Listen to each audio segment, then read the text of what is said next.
everyone, and welcome to 9 on the Positive Side. Thank you so much for being here with me today. I'm Courtney Courtright. During this season, we see so many communities coming together to spread some holiday cheer. An in-home senior care services provider has an idea for you if you would like to give back to our seniors. Now, on your sides, Adriana Hargrove caught up with coordinators of a program to talk about the importance of giving back. Situated around several eastern North Carolina locations are Christmas trees and wreaths like the ones behind me, filled with lists of needs that senior citizens in our community need. Lee Norris, the agency director for Home Instead, says those items will be given to 700 seniors in various nursing homes and low-income housing. Norris adds donating is simple. But you'd find the ornament, and then you would pull the ornament from the tree or wreath that you'll see around our communities, and then you would go get the gift, and you can either bring that gift back to, say, Walmart or to Carolina Bagel. And then we pick up those gifts and we bring them here and we organize them. Some items people donate are nightgowns, robes, slippers, food, body wash, and any other necessities senior citizens would need. Now, Norris says they will be picking up Christmas trees and wreaths in about a week. Then they will organize the gifts and ship them to their destinations. In New Bern, Adriana Hargrove, 9 on your side. A Martin County woman and her family are making sure no one is going without this holiday season. Regina Smith decided to give back by having a nursing home gift-giving project. Residents can donate money or necessities to any nursing home within Martin County. I'm really blessed that we are in a community that cares so much about people. I mean, it makes me feel good knowing that, like I said, my small idea is able to blossom and grow into something so big that we're actually are probably going to have extra bags that we can leave at the nursing homes in case beginning of the year to have new residents join, that they can receive kind of a welcome gift as well. Donations are due by the 11th. You can drop off items at the Martin County Chamber of Commerce if you'd like to do that. And speaking of giving back, out in Wilmington, nearly 400 motorcycles participated in the 30th annual Carolina Coast Harley-Davidson Toys for Tots motorcycle ride. Let's check it out. Let's get a closer look. Event organizers say riders were required to bring a new unwrapped toy or monetary donation to join in. Then they had to sit down for a meal after the ride in an effort to spread some holiday cheer. Very important, take care of the kids. That's what it's all about, giving back. That's the whole plan here, and the togetherness. Both like helping out the community. I'm a second grade teacher, so children are always been very important in my field of work. So joining in, showing support, just spreading cheer throughout Wilmington as we ride. Bike chapters out of Wilmington donated bikes, toys, teddy bears, and more during this Toys for Tots drive. A popular park is now a magical wonderland for people of all ages in Leland. Over the weekend, an event helped kick off the holiday season for their community. It looks beautiful. The mayor and Santa helped flip the switch on their big light display. Kids and adults are now taking rides on an express train. It shows them thousands of lights on display like you can see there. It also makes stops, of course, to see Santa. This is my first year and it's really nice. I enjoyed it. The lights are really nice. Some places you go and you pay and it be less than this. So this is a really nice free event. Those who want to take a stroll through candy cane trees or have a picnic under the twinkling lights, you still have time. The last day to experience all of this is on January 1st, and we have more information over on WNCT.com.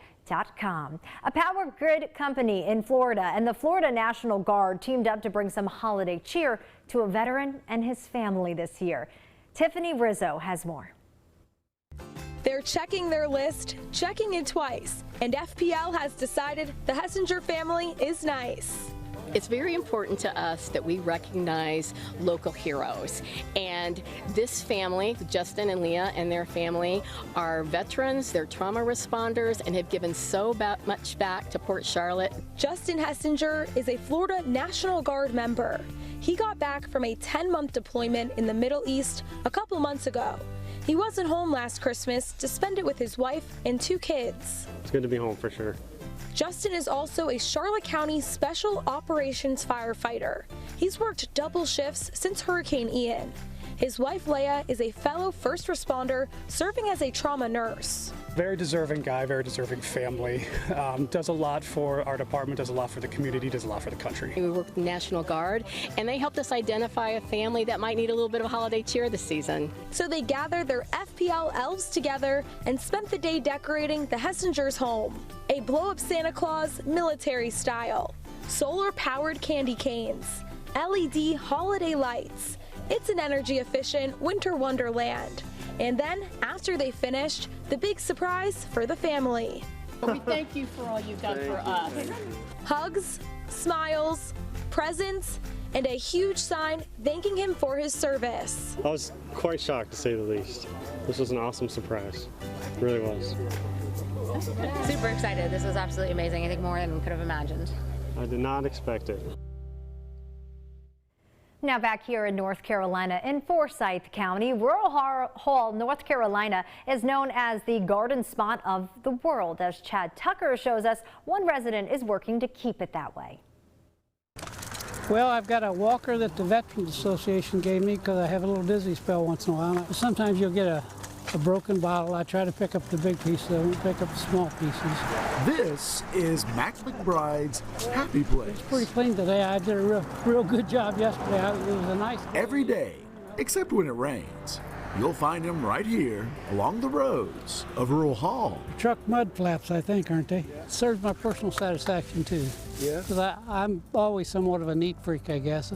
I just don't like to see litter and trash laying around. It's un-American. Beer bottles, water jugs. At 79, he takes about 50,000 steps a week for his health and his heart. Got a lot more practice at it. I pick up trash on both sides. Where there's no sidewalk over there, I walk over here and then I'll go pick up trash and come back. Sandwich wrappers, lots of cigarette packages. Because his heart is about service. You don't do it for the... No, I don't do it for the accolades. I do it just because it feels good to me. And it looks good after it's done. Just about filled the bag.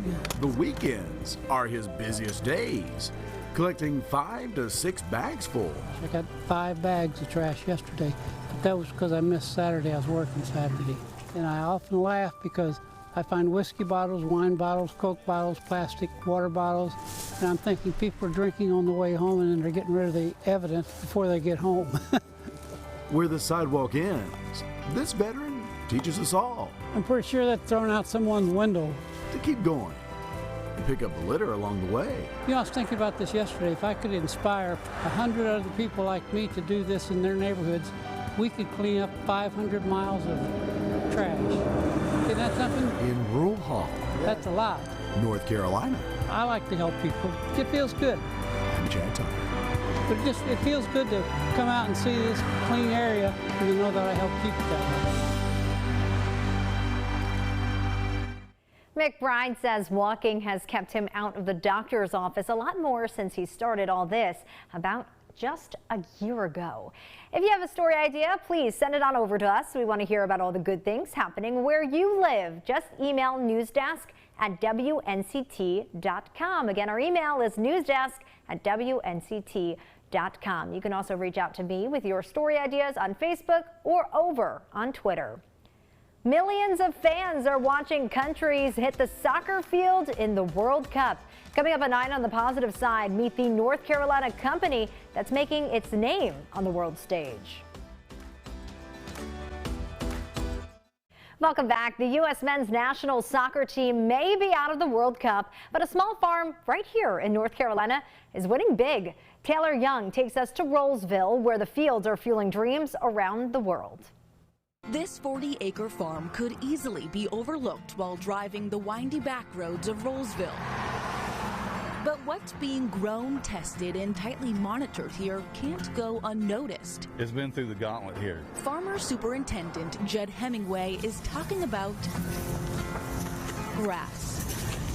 It's a long process. There's decades of research and development put into it. The Pure Seed Testing Farm is managed by a whopping 4 employees. Yeah, we get a lot done. Whose collective goal since 1991 is to breed top-notch turf for projects as small as front lawns and as large as global sporting events. We actually are a research company that just happens to sell grass seed. It's a journey that starts nearly 3,000 miles away. Seeds are first grown and tested at their Oregon hub, then shipped to Roseville to face the ultimate test. And if you can grow grass here and it's successful, it'll grow all over the world. Lead researcher Melody Frazier is there to identify the rockstar strains. We're looking for varieties that have better heat tolerance, better summer disease resistance, better drought tolerance, all these things that are difficult for turfgrass managers to manage. What starts off as a simple germplasm goes through years of fine-tuning only to end up on a table in their greenhouse to be rated on a scale of 1 to 9. I'm not very good about giving 9s. But what she and her team are good at is finding the best variety of seeds to fill all 8 World Cup stadiums and 81 practice sites at the FIFA World Cup in Qatar. It'll be the first time that we believe in history that all the stadiums are playing on the same surface, and it just happens to be Pure Seed testing. But it's very exciting to watch on TV and to see, products that that you helped to develop are there, and that that they are well fit for the job. And that was Taylor Young reporting for us. Now take a look at this. An Illinois basketball player in 8th grade made the shot of a lifetime in a game this week.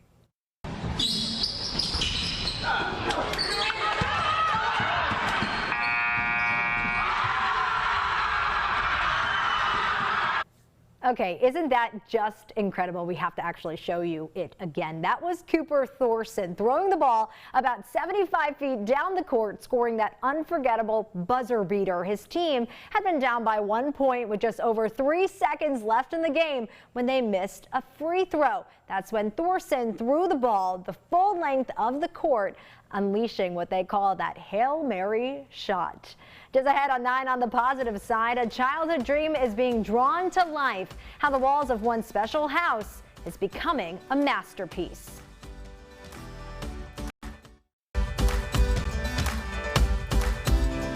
It's every kid's dream, drawing all over the walls all day long. A British artist has turned it into a reality. Ian Lee shows us. This is the splash room. Rarely do childhood dreams come to life. The splashes are like portals to Doodleland. But walking around Sam Cox's house is like stepping into the funny pages. So this trail of doodles you can see on the floor. Like a lot of kids, Sam spent his younger years scribbling on walls. I got in trouble for drawing on the walls. I had this dream of doodling over a whole house and living in the house. And now you bought your own house, and so you can draw on all the walls. Yeah, that's right. Known in the neighborhood as Mr. Doodle, every inch of his 12-room mansion is covered in quirky creations, from floor to ceiling. Some of the clouds are filled with doodles. To every nook and cranny. Is that a working fireplace then? Yeah, it is. Every doodle is deliberate. Each room has a theme. This is the computer room. It reminds me of Tetris. I quite like seeing the doodles on the keyboard because it kind of makes me think that there could be a doodle language one day. This is the ensuite. Sam's art gives a whole new meaning to drawing a bath. Have you bathed in this bathtub? Not yet, no.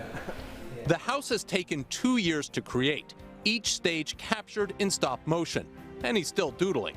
The chandeliers are quite a tricky thing to do.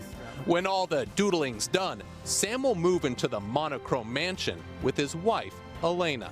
And when Sam told you he wanted to live in a doodled house, what was your reaction to that? I said, I don't know, maybe I'm weird, maybe somebody would be scared of that, but I found it cool. So to draw a conclusion, dreams of any shape and size really can come true. Ian Lee, CBS News, Kent, England. It is really cool. In Charlotte, one center may play tricks on your mind just as soon as it opens. We're talking about the Museum of Illusions. It'll have more than 60 exhibits, and there's an educational component too. You can guess how each different exhibit could trick your mind. So our museum is filled with exhibits that will trick your brain and your eyes and all of your senses. They are fully immersive and they'll educate you and entertain at the same time. Construction crews are putting the finishing touches on this museum in Charlotte. Also, here in our state, a former senator is taking on a new adventure, writing a children's book. Patrick Ballantyne served in the state Senate back in 1994, and the book is called We All Have Belly Buttons. He says the book's title might seem silly, but the reason behind it is something that should be a lesson for all of us. We all have belly buttons, and I know in this divisive world that we live in that we needed something to bring us together, and what better to think about civility and friendship and having something in common than a belly button. The book is available online on Amazon, Barnes & Nobles, and also other websites. Sleigh bells may not be the only ones ringing in the holiday season. Next, why a North Carolina couple is taking ringing the bell almost as seriously as the wedding rings they wear. It's no secret, it's the season of giving, and the Salvation Army's red kettlebells, you probably heard them, they're out. This time of year, that sound is a reminder of a commitment to serve others. But as Bob Buckley reports, the bells outside of the Walmart in Bisco were ringing for something else, a recommitment. For newlyweds, Michael and Lori Bird, cut her hair from his lips, she drove any chance to serve